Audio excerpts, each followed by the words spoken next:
Today I would like to talk about my time trial bike a bit. If you've seen my videos, then you know the specs pretty well and in great detail. But basically it's a track speed concept 9.9 in a custom build with SRAM Force 1, which I really like.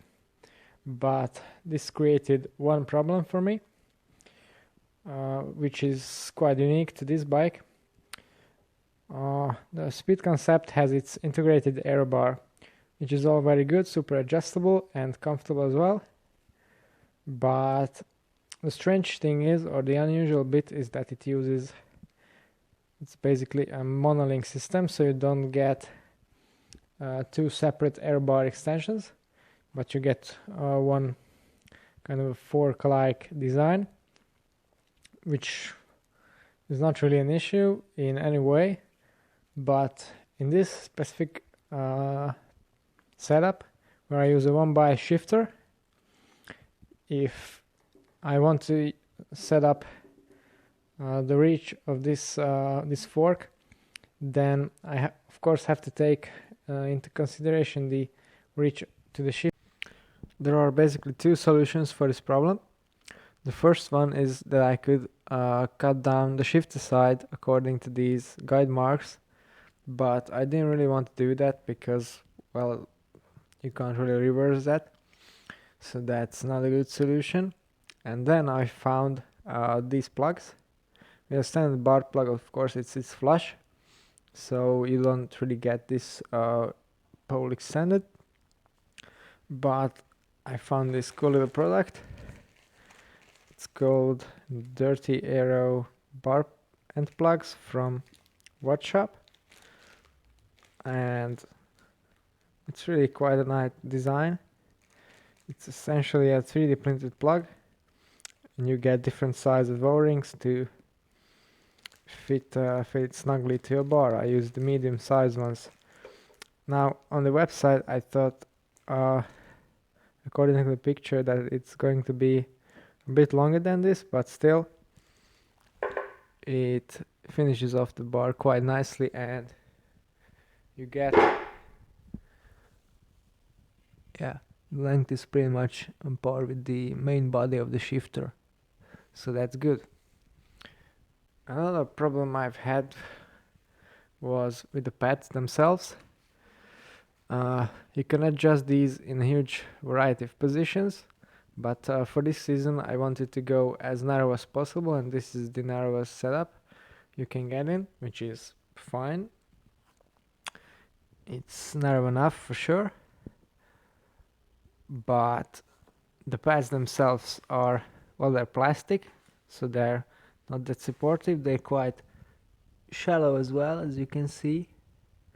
Not too much support in there, but the biggest problem is the material. The foam is really slippery, mainly when you're in a long sleeve skin suit that I use. It's really easy to just slip off, and you have to constantly adjust your position there. And as a bonus, well, if you have your pads set up in a quite normal, more neutral position than this, then this bridge like aluminum piece is fine. But now you can see that it's just sticking out unnecessarily, and I don't really need that. It just adds frontal area and a bit of stack as well. So what I've thought, I got inspiration from Sebastian Kindler's triathlon bike, and he had a one-piece carbon fiber armrest just perched on top of that with some foam stuck to it. So essentially that's what I got. So this is the piece itself. Again, it's made by Watch Shop, and they were kind enough to make a one-piece armrest for me. They normally make standard ones which go right under the place of these. So what I'm aiming to achieve here is that I get these off completely, even the rail or bridge, or this aluminum part, and just mount the carbon fiber armrest using these screws. Of course I will need to drill this armrest, and then stick the, well, I got two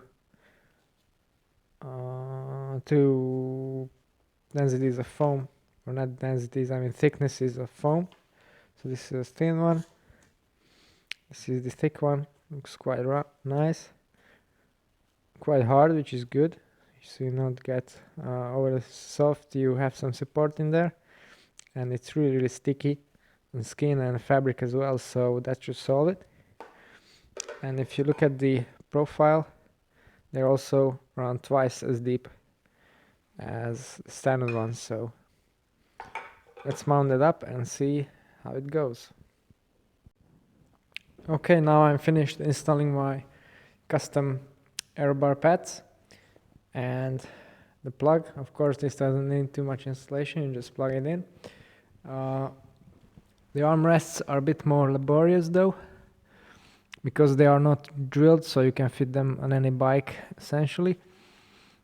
It's well, just a plate of carbon, but I wanted to make sure so that it's precise, tracking exactly straight, and it's also a bit quite stable, so I got that working.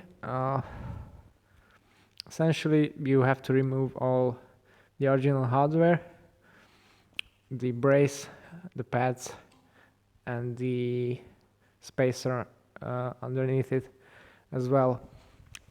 What I need to do, since this this monolink is a bit concave, I had to create some space in there so it sits nice and flush with the bottom of the carbon plate, and also so it doesn't create any bending load on the screws, which is not what you want. I have installed it with the thicker padding, which I think is more appropriate. It's also very grippy and fits my position really snugly. So hopefully I will not be sliding around in my armrests anymore. You can see also how deep they are. That's also a good thing for sideways stability. And yeah, this piece just adds a little bit of length to compensate for the shifter. So overall, this setup is customized quite a lot, but you can see that the frontal area of the bike is now absolutely minimal. You don't have the standard hardware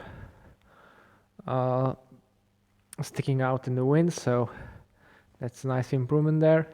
And also the weight, I didn't really think about that, but since this is just a piece of carbon instead of two pieces of plastic, two pieces of foam, and the aluminum cross brace, so it saves around 150 grams, which is also nice, even though not as important as the way it cleans up the looks. You can see that there's hardly anything you can see of this bike from the front, and the stack is also a bit lower now with this new pad, but it's just a couple of millimeters, so I already have quite a big drop there, as you can see now, so it shouldn't change my position too much. Okay, so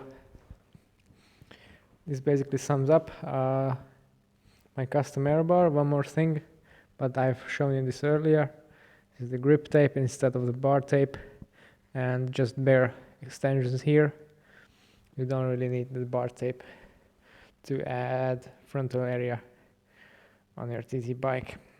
If you're riding shorter distances for long triathlons, maybe that's not comfortable enough, but the way I have it now is just the absolute fastest and sleekest, cleanest combination possible. Okay, so this was my TT bike and my front end setup. If you'd like to know more about this bike and some of its features, then don't forget to check out my channel and subscribe. It's all for today. Thanks for watching and see you next time.